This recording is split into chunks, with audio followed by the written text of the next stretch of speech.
ఆదిత్యోర్కోరవిర్భాస్కరశ్చ దివాకరః మార్తాండస్తవితా హేళి తీక్ష్ణాం శుర్మిహిరో రవిః యకర్తా జగతాం భర్తా సంహర్తా మహసాం నిధిః ప్రణమామి తమాదిత్యం బహుదంతస్తమోపహం. 2025 సంవత్సరం జూలై నెల 7వ రాశి తులారాశి ఫలితాలు. తులా వృషభయోర్భృగు. ఈ తులారాశి బాగున్నంత ఏ రాశి బాగలేదు. ఈ 12 రాశుల్లోకి తులారాశి పూర్తిగా బాగుంది. శని, శుక్రుడు, గురువు, బుధుడు, కుజుడు, కేతువు. మరి 5 గ్రహాలు 6 గ్రహాలు పూర్తిగా బాగున్నాయి. ఈ 6 గ్రహాల వల్ల చాలా మేలు జరగడానికి అవకాశం ఉంది. ఎప్పుడు కూడా ఒకటి గుర్తుపెట్టుకోవాలి, వస్తున్నాయన్నారు ఇంకెందుకులే అని ఎగిరి గంతేసి అనవసరమైన ఖర్చులు పెట్టకూడదు. ఈ సంవత్సరంలో ఒక్క నెల బాగుంటే ఆ బాగున్న దాన్ని జాగ్రత్త చేసుకుంటేనే మీరు బయటపడతారు. అట్లా కాకుండా ఇవాళ వచ్చినాయి కదా, పిల్లలు గుడ్డలు అడుగుతున్నారు, ముసలాడు గుడ్డలు అడుగుతున్నారు, ఇట్లా తీరా బయటికి పోయిన తర్వాత ఇంట్లో పట్టుచీర కావాలంటారు. ఇట్లాంటి విపరీతమైన ఖర్చులు తగ్గించుకొని జాగ్రత్తగా ఉంటే ఇబ్బంది లేదు.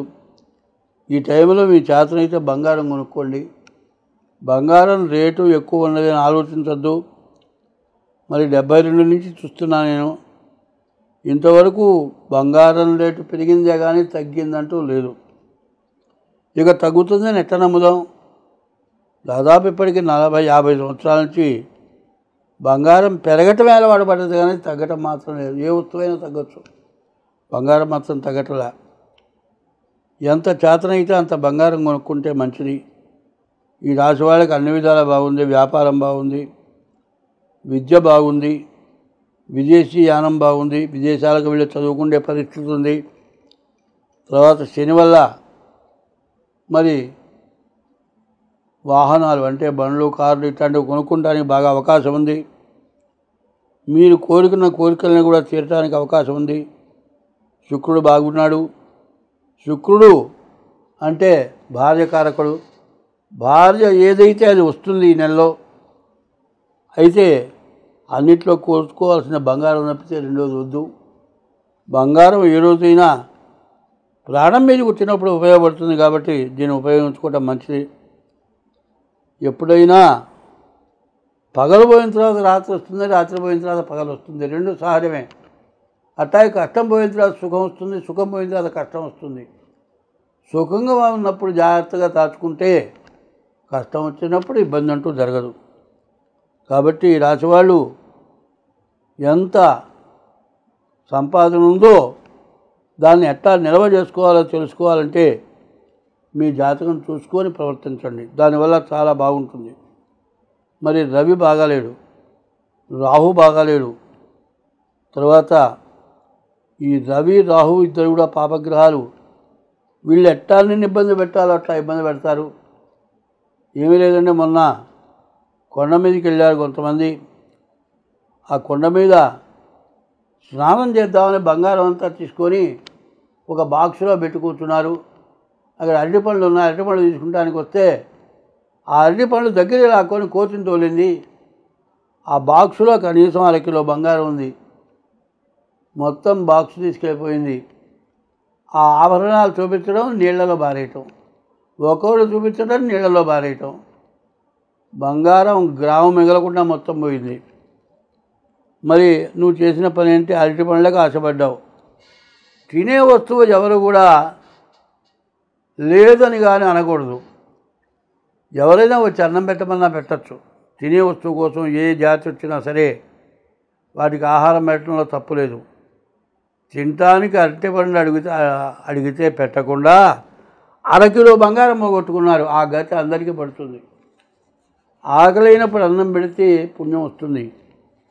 ఆకలైనప్పుడు అన్నం పెట్టకుండా వాళ్ళని వెళ్ళగొడితే దరిద్రం వస్తుంది. మేషం దగ్గర నుంచి మీనం వరకు రకరకాలైన సమస్యలు.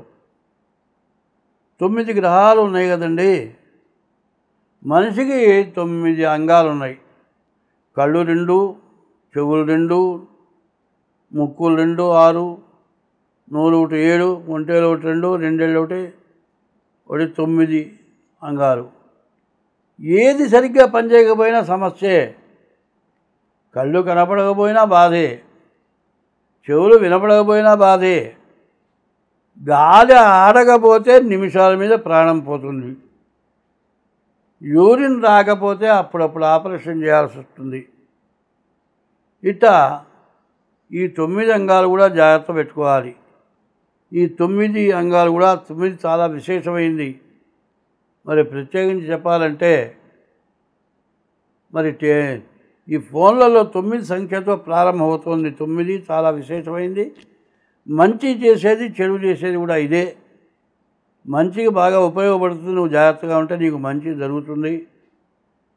అయితే దీని అంతటికీ నీ ప్రవర్తన చాలా విశేషంగా ఉండాలి.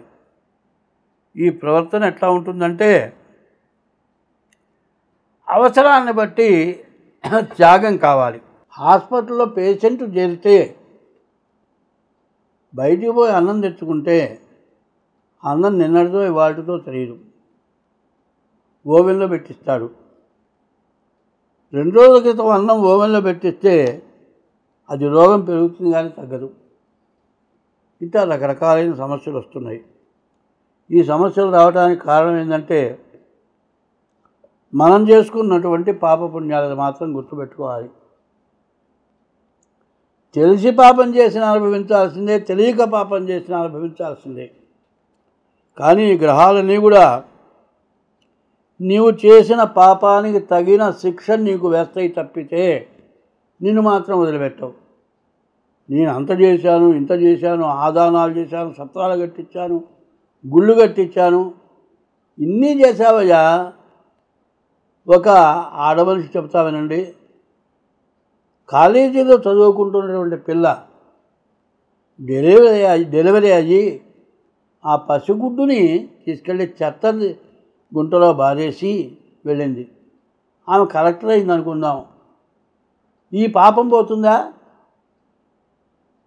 కాబట్టి పిల్లలు లేక బాధపడేవాళ్ళు చాలామంది ఉన్నారు. హాస్పిటల్లో చెప్పినా వాడు పెంచుతారు. నాకు వద్దండి ఈ పిల్ల, నేను వెళ్ళిపోతాను, నా పెళ్ళి కాకుండా గర్భధారణ జరిగింది, నన్ను మోసం చేశాడు, నన్ను రక్షించండి అని డాక్టర్ని అడిగితే ఆ శిశువుని మాత్రం ఆ డాక్టర్ ఖచ్చితంగా అట్టబెట్టుకుంటాడు. జాగ్రత్తగా దాన్ని నిర్వహించితే వాళ్ళే తిరిగి అక్కడ ఉంటారు. వాళ్ళే డాక్టర్లు కూడా అవడానికి అవకాశం ఉంది. మరి అట్లాంటి పిల్లల్ని చెత్త కుప్పలో బారేయటం ఎంత ధర్మమో చెప్పండి. మరి పైన నువ్వు పడేసింది కాక చూచిన వాళ్ళంతా తిడతారు.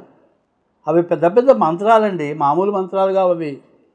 దేవుడి పూజకి 108 మంత్రాలతో అష్టోత్తరం చేస్తున్నాం. ఆ చెత్త కుప్పలో ఉన్న బిడ్డను చూసి ఆ తల్లిని కొన్ని వేల మంది తిడతారు. ఇవి కూడా తగులుతాయా తగలవా ఆలోచించండి. ఇటువంటి పాపాలు మనం చేసుకుంటున్నాం. ఇటువంటి పాపాల వల్ల చాలా బాధలు కలుగుతున్నాయి. భార్యాభర్తలకు ఎడలబాపుతున్నారు. తల్లిదండ్రులకు అన్నం పెట్టకుండా వెళ్ళగొడుతున్నారు. తల్లిదండ్రులకు అన్నం పెట్టకుండా వెళ్ళగొట్టడం బాగా ఎక్కువైపోయింది. వృద్ధాశ్రమాలు విపరీతంగా పెరిగిపోయినాయి. వాళ్ళంతా కూడా వృద్ధాశ్రమాల్లో జీవితం గడుపుతున్నారు. చివరికి లేవలేని మంచంలో పడుకున్న రోజున వాళ్ళ గతి ఎట్లా ఉంటుందో వృద్ధాశ్రమంలో వాళ్ళు చూస్తారో తెలియదు, చూడరో తెలియదు. మరి బిడ్డలన్న వాళ్ళని కన్నది ఎందుకంటే తల్లి 9 నెలలు మోసే బిడ్డని కంటే ఆ బిడ్డ అన్నం పెట్టకపోతే అంతకంటే పాపం ఇంకేమన్నా ఉందా? మరి కన్న తల్లికి బిడ్డ అన్నం పెట్టలే.